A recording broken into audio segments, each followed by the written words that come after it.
Speedway, Tony Stewart, Casey Kane, and Reed Sorensen. Don't forget Dale Jr. Kevin Conway will be on trackside at 11 Eastern tonight, making his first Chicagoland start later tomorrow night. This will be the last track that he has not been on. He's not raced on. He's now seen every racetrack or raced on every racetrack on the Sprint Cup Series. Ralph. Well, I'm standing down here with a guy who's no longer the superstar in his family because you're now a dad. Congratulations on that, Jimmy. Glad to hear everything's going well with the family. Did you find it difficult to focus on the car this weekend with everything going on in your world? You know, we planned for everything, and we didn't expect her to come this early, so that was a bit of a surprise. But with Chad leading this 48 team and all the support at Hendrick, we had everything in line. You know, I feel bad for Eric. He didn't get a chance to drive the car, and I think he's a great Go or go home. 47 teams for just 43 spots. Take a look at the drivers who must qualify on time, the go or go homers. The number to the left where they were in practice today. 2 practices earlier today. A 2-hour practice and then a 45-minute practice after a short break. So now all the pressure is on. Mike Bliss in his 32 car. Now this would be a car that normally Reed Sorensen would be driving on a limited schedule, but now Reed, as we documented earlier, is over there in the 83 car. So Mike Bliss is in this car. This is actually the 4th Cup team that Mike has driven for in 2010. How about his top 10 finish last week at Daytona? Yep. Scott Speed up there in the top 10. Of course, you wipe out 19 cars and one wreck. That'll help you. Yeah, that 9th place finish was the best finish ever for TRG Motorsports. Kevin Buckler in that group over there. Daryl, you're not falling out of the seat, are you? No, I'm still trying to figure Bill out, you know. He did go over and sit down when Bill said that. He did. He was all slumped down in his seat. He said we don't have a clue, and I'm just trying to, I mean, I got him. You're trying to rebound from that? Trying to get over it. You might have to go knock on his motorhome door. You know, a couple of bumps getting into 1 and 2, and you know, I mean, I fired it in this morning into turn 1 without really knowing because I never run a lap, and you know, the Geico Toyota so far has been you know, quite competitive. You know, I just feel that you know, it's like everything, grip level is going to come up.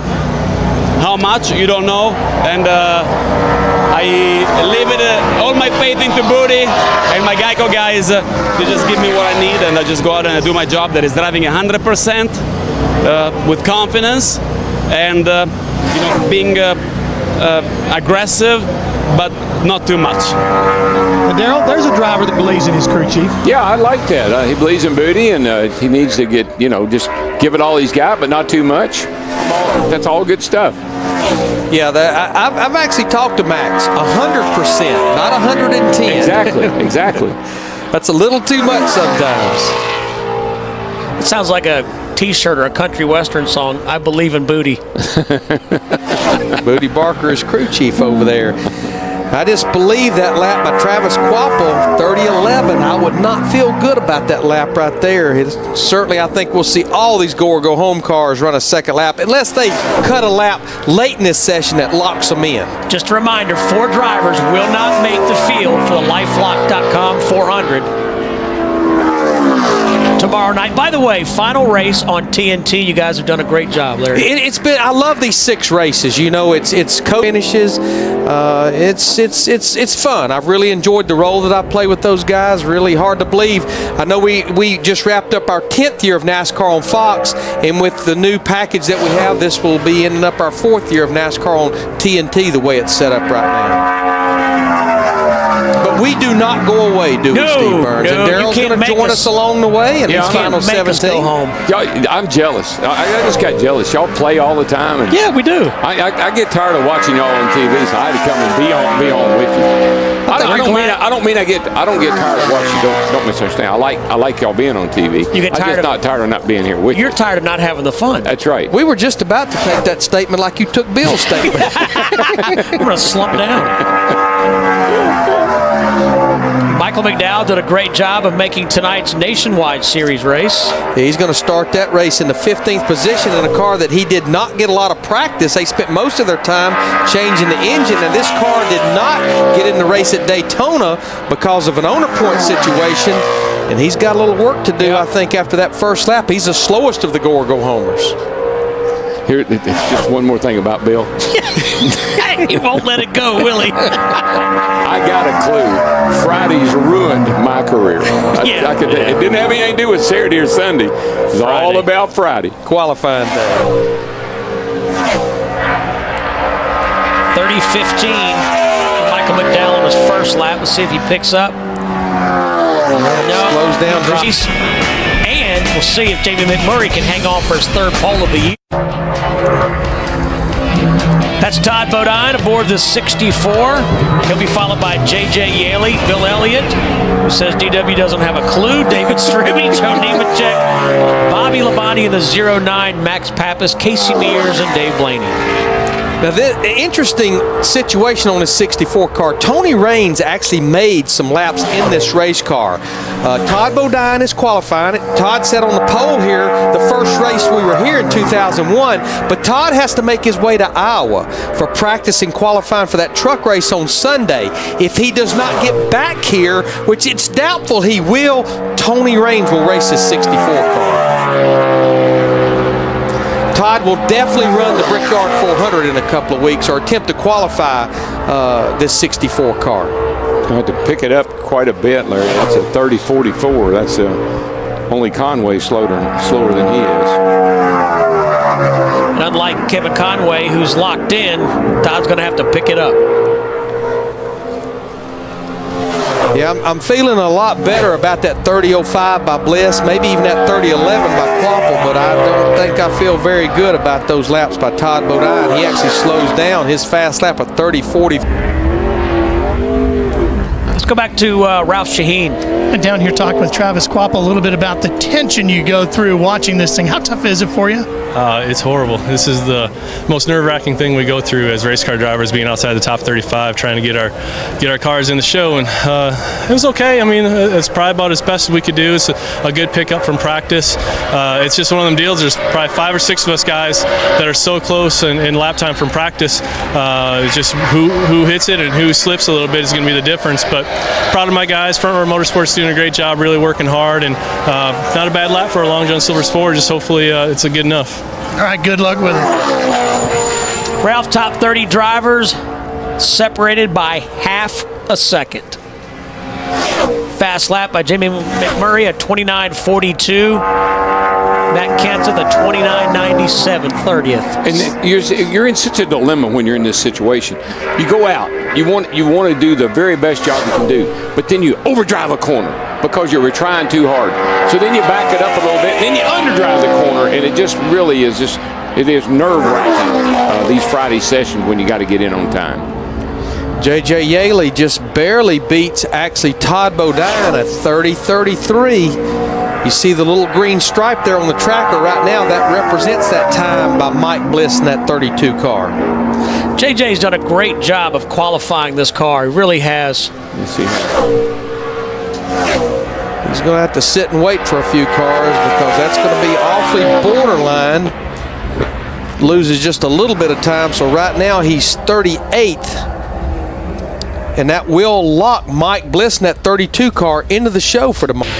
Here, the unpredictable weather and twisting, turning 2.25 mile track sure to keep the action fast and tension high. Don't miss the Rolex Sports Car Series from New Jersey, Sunday, July 18th, live at 1 Eastern, only on Speed.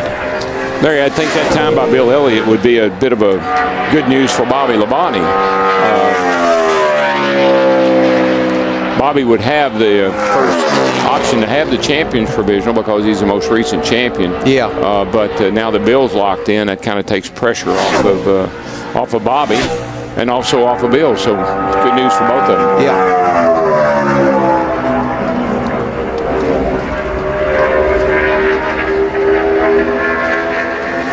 David Stremme has 4 Cup starts here at Chicagoland. best finish of 16th in 2005.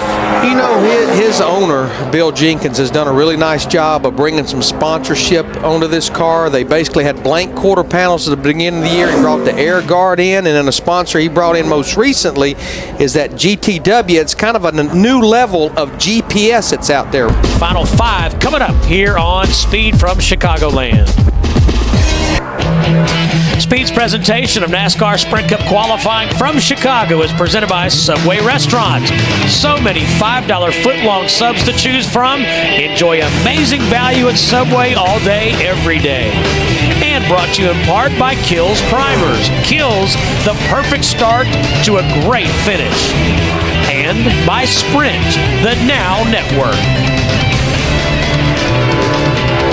No, you sort of piqued my interest with that GTW GPS system. Is that because I struggle with mine? Yeah, but this is kind of a new level, Daryl. It does a lot of things, but the biggest thing that caught my eye about it, if you have a teenage kid and you put that system on their car, you can program it. Say you don't want the car to run over 65 miles an hour. If it goes 66, it'll send a text message to your cell phone. Will it slow the car down? Nope, won't slow it down, but it'll let you know that it's going over 65 miles an hour. Well, I hope my Sarah's not listening. Making sure you have a fast car and locking yourself in as soon as you go out on the racetrack. And you know, we were pretty comfortable with the way the car drove in the first practice, and then just lost the racetrack, lost some tires, and got way behind in the second practice. So we took some big swings at it for qualifying run there, and the car was just a little bit too loose. And you know, it was a bad time to have a loose race car. You know, there's 47 cars in this race; they all really good cars, and you know, we've got a string of 9 in a row for me and this Whitney Motorsports team, and hopefully we carry it on. But a little nervous right now. Yeah, those nerves continue, guys, because now you just got to sit and wait. And Ralph, bad news for Todd Bodine. That 64, Larry talked about the scenario for Todd going back and forth, perhaps to Iowa with Tony Raines standing by, but that's not going to happen because they are not quick enough to make this show. Yeah, and back to Ralph Shaheen, J.J. Yaley. J.J. will have to wait till the last car goes possibly because right now J.J. is the slowest go-homer. Bobby Labonte, now we know he's in on the championship provisional, but he won't have to worry about that because he's 20th quickest. Man, he jumped. That's a great job right there. Bobby made his, and Bobby will race for this team at the Brickyard 400 in a couple of weeks up at Indianapolis. Oh, Finch, he's one of my heroes. I mean, you know, he doesn't mind he doesn't mind spending his own money. He just wants to run good. There you go. There you go. So it's Max Pappas, Casey Mears, and Dave Blaney to decide who makes the show and who doesn't. Meanwhile, Jamie McMurray holding his breath, trying to find out if he'll capture his third pole of 2010.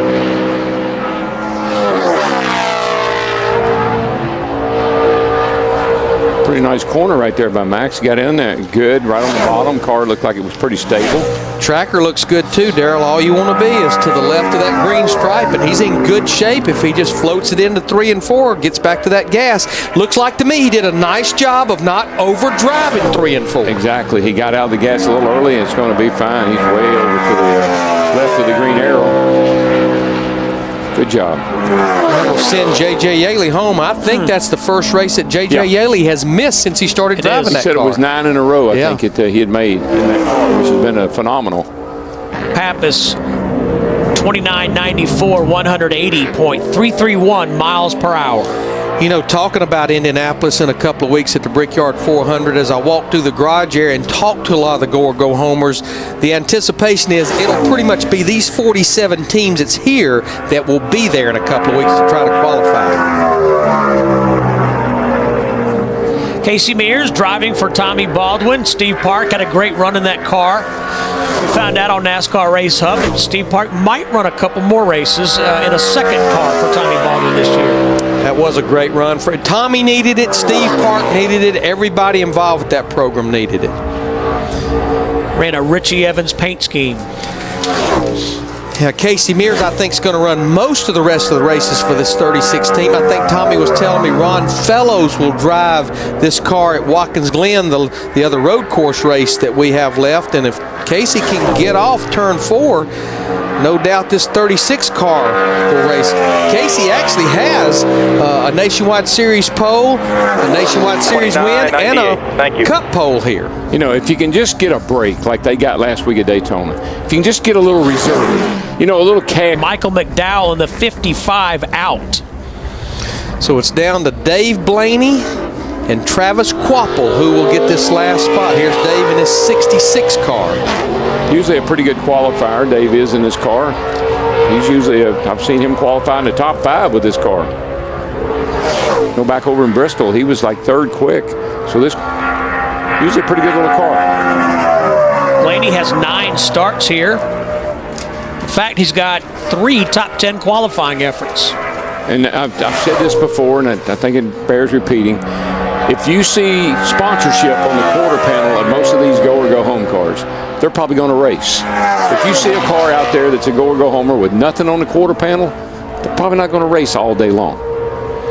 But they're trying. But they're trying, you know, everything they'd love to race. You got to be here. I mean, you're not going to get a sponsor sitting at home. Well, the way the top 35 is set up, even though most of these cars obviously are outside the top 35, if you can run good enough to maybe crack the top 35, even if you're there and you've not attempted every race, you're not eligible to be locked in. You have to attempt every event to be eligible for that top 35 locked-in status. Tracker doesn't look good right now. No, he's got a little work to do in his car, which is surprising. Yeah, and of course his teammate Michael McDowell in that 55 car has already been bumped up. You can see the racetrack, the car just walk up the racetrack right there. These cars earlier in the year, the 55 and the 66, were both always pretty fast, but the last several weeks they've really struggled to qualify. And neither one of them will race tomorrow night, but Travis Quapple will race in that 38 car, Steve.